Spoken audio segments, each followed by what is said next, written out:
আসসালামু আলাইকুম প্রিয় ব্যাংকার বন্ধু, আমার বিশ্বাস আপনারা সবাই বেশ ভালো আছেন।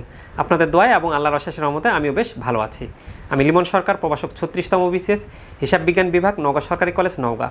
আজকের অনলাইন ক্লাসে জানাচ্ছি স্বাগতম ব্যাংকার বন্ধু। আজকে আমরা আপনাদের ব্যাংকিং প্রফেশনাল এক্সামিনেশনের জেআইবিবির মনিটারি অ্যান্ড ফিনান্সিয়াল সিস্টেম সাবজেক্টের মডিউলের মানি অ্যান্ড মনিটারি সিস্টেম সাবজেক্টের একটা গুরুত্বপূর্ণ প্রশ্ন আলোচনা করব ব্যাংকার বন্ধু। সিলেবাস তো আমরা অলরেডি আসে জানি।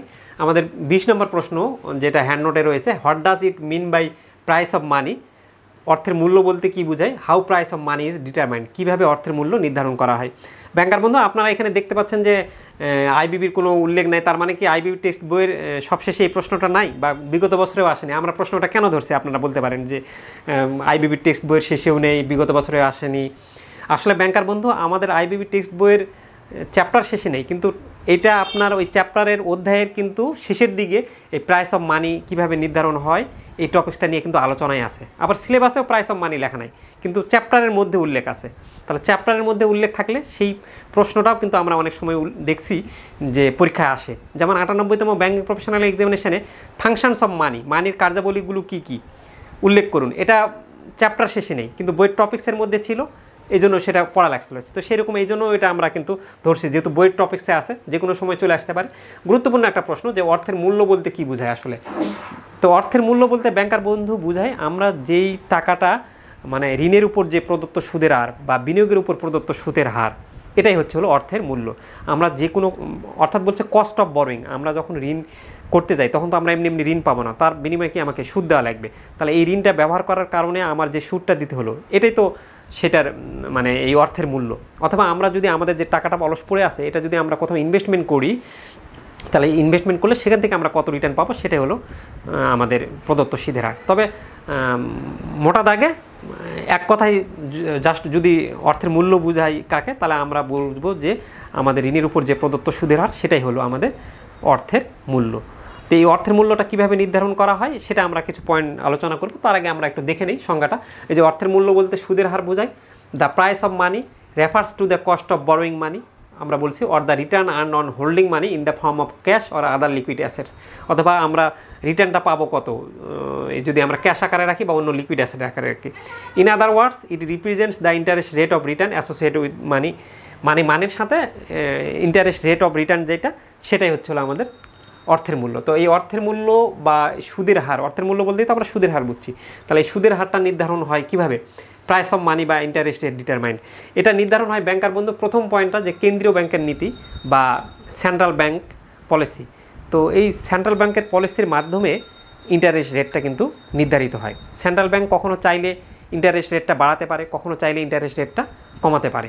ইন্টারেস্ট রেট যখন বাড়াবে সেন্ট্রাল ব্যাংক, যখন দেখবে যে বাজারে মুদ্রা মানে মানুষের হাতে অর্থের পরিমাণ বেশি রয়েছে, মুদ্রাস্ফীতি বেড়ে যাচ্ছে, তখন কিন্তু গভর্নমেন্ট চাইবে যে মানুষের হাতে টাকার পরিমাণ কম যাক, মানুষের হাতে যেন টাকার সাপ্লাই কম থাকে, তারা যেন ঋণ গ্রহণ না করে। তখন কি করবে? তারা স্বাভাবিকভাবে ইন্টারেস্ট রেটটা বাড়াই দিবে।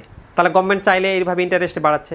আবার দেখা যাচ্ছে যে বাজারে মানুষের হাতে অর্থের পরিমাণ বেশি থাকুক, তখন ইন্টারেস্ট রেটটা তারা কমাই দিবে। তাহলে ইন্টারেস্ট রেট কমাই দিলে তখন মানুষ বেশি করে লোন গ্রহণ করবে। তো এভাবে কিন্তু কেন্দ্রীয় ব্যাংকের নীতির মাধ্যমে আমাদের সুদের হারটা নির্ধারণ হয়। দ্বিতীয় নম্বর হচ্ছে বাজারের শক্তি বা মার্কেট ফোর্সেস। বাজারের শক্তি বা মার্কেট ফোর্সেস বলতে ব্যাংকার বন্ধু বোঝাচ্ছে যে ডিমান্ড এবং সাপ্লাই, সব কিছুর মূল্য কিন্তু নির্ধারিত হয় ডিমান্ড এবং সাপ্লাইয়ের মাধ্যমে। একটা প্রোডাক্টের মূল্য নির্ধারণ হয়, আপনারা ইকোনমিক্সে শিখেছেন, ডিমান্ড এবং সাপ্লাই যেখানে ইন্টারসেক্ট করে সেখানেই কিন্তু প্রোডাক্টের মূল্যটা নির্ধারণ হয়। এবং এই ডিমান্ড এবং সাপ্লাইয়ের উপর আমরা দেখি যে প্রোডাক্টের পণ্যটা বাড়বে না কমবে। খুব সিম্পল বিষয়। আপনি যদি দেখেন যে বাজারে ফুটবল খেলা বিশ্বকাপ চলতেছে, সেই সময় সবার কিন্তু টিভি কেনার ইচ্ছা থাকবে।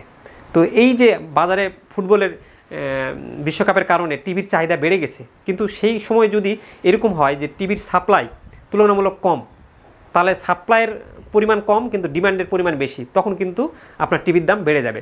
সেইরকমভাবে আপনাকে চিন্তা করতে হবে এরকমভাবে যে যদি বাজারে লোনের ডিমান্ড বেশি থাকে, সবাই লোন নিতে চাচ্ছে, কিন্তু লোন সাপ্লাইয়ের পরিমাণ কম, ব্যাংকগুলোর হাতে সেই পরিমাণ অর্থ নেই, তাহলে তখন ব্যাংকগুলো কী করবে? যেই ব্যাংকগুলোর কাছে কিছু টাকা আছে তারা তখন সুদের পরিমাণ কিন্তু বাড়াই দিবে। আবার যদি দেখা যায় যে বাজারে আপনার ডিমান্ড কম লোনের, তাহলে তখন কি করবে? লোনের ডিমান্ড কম কিন্তু অনেকের হাতে অর্থ নিয়ে বসে আছে বাণিজ্যিক ব্যাংকগুলো সবগুলোই, সাপ্লায়ারের সংখ্যা বেশি, তখন বাণিজ্যিক ব্যাংকগুলো চাইবে যে আমার কাছে টাকা ফেলে রাখার চেয়ে কম সুদ রেটে হলেও আমি টাকাটা ছেড়ে দিই। তো এটা হচ্ছে বাজারের শক্তি বা মার্কেট ফোর্সেস। 3 নম্বর হচ্ছে অর্থনৈতিক ঝুঁকি বা ইকোনমিক রিস্ক থাকার সময় যদি রিস্ক থাকে তখন কিন্তু স্বাভাবিকভাবে যে লোনটা দিবে সে কিন্তু স্বাভাবিকভাবে বেশি সুদ ধরবে ব্যাংকার বন্ধু। আর 4 নম্বর পয়েন্ট হচ্ছে অর্থনৈতিক অবস্থা বা ইকোনমিক কন্ডিশনের উপরও এই সুদের হারটা নির্ধারণ হয় বা অর্থের মূল্য নির্ধারণ হয়। যখন ধরেন যে অর্থনৈতিক সমৃদ্ধি যখন দেশে ভালো অবস্থা বিরাজ করছে তখন কি দেশে ইনভেস্টমেন্ট বেশি হবে, এমপ্লয়মেন্ট বেশি হবে, আর বিনিয়োগ বেশি হলে বা বিনিয়োগ বেশি হলে মানুষ চাকরি বেশি পাবে বা বিনিয়োগের পরিমাণ সবাই বিনিয়োগ করতে চাচ্ছে, তার মানে তখন কি অর্থর চাহিদা বেশি হবে, আর অর্থর চাহিদা বেশি হলে কী হবে, সুদের পরিমাণ বাড়বে। আবার অপরদিকে যদি অর্থনৈতিক মন্দা হয়, ব্যবসা বাণিজ্য ভালো মতন চলছে না, ইনভেস্টমেন্ট কম, তখন কিন্তু মানুষজন এর টাকার পরিমাণ কম থাকবে, আর টাকার পরিমাণ কম হলে তারা ব্যাংকে কম যাবে, আর যেহেতু টাকার পরিমাণ কম, চাহিদার পরিমাণই কম, তাহলে তখন সুদের পরিমাণও কম থাকবে, সুদের মূল্যও কম থাকবে। এটাই ছিল ব্যাংকের বন্ধু আমাদের অর্থের মূল্য নির্ধারণের পদ্ধতি। আমরা আমাদের 2 নম্বর প্রশ্নে দেখে যাই আমরা কি আলোচনা করি।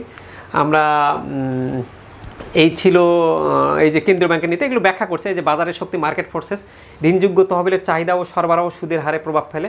ঋণের চাহিদা বেশি হলে সুদের হার বৃদ্ধি পায়, আর ঋণের সরবরাহ বেশি হলে সুদের হার কমে। আমরা যেগুলো আলোচনা করলাম সেগুলোই বলছে ব্যাংকার বন্ধু। এই যে অর্থনৈতিক ঝুঁকি বেশি হলে সুদের হার বৃদ্ধি হবে, আর ঝুঁকি কম হলে কিন্তু আপনার সুদের হার কমবে।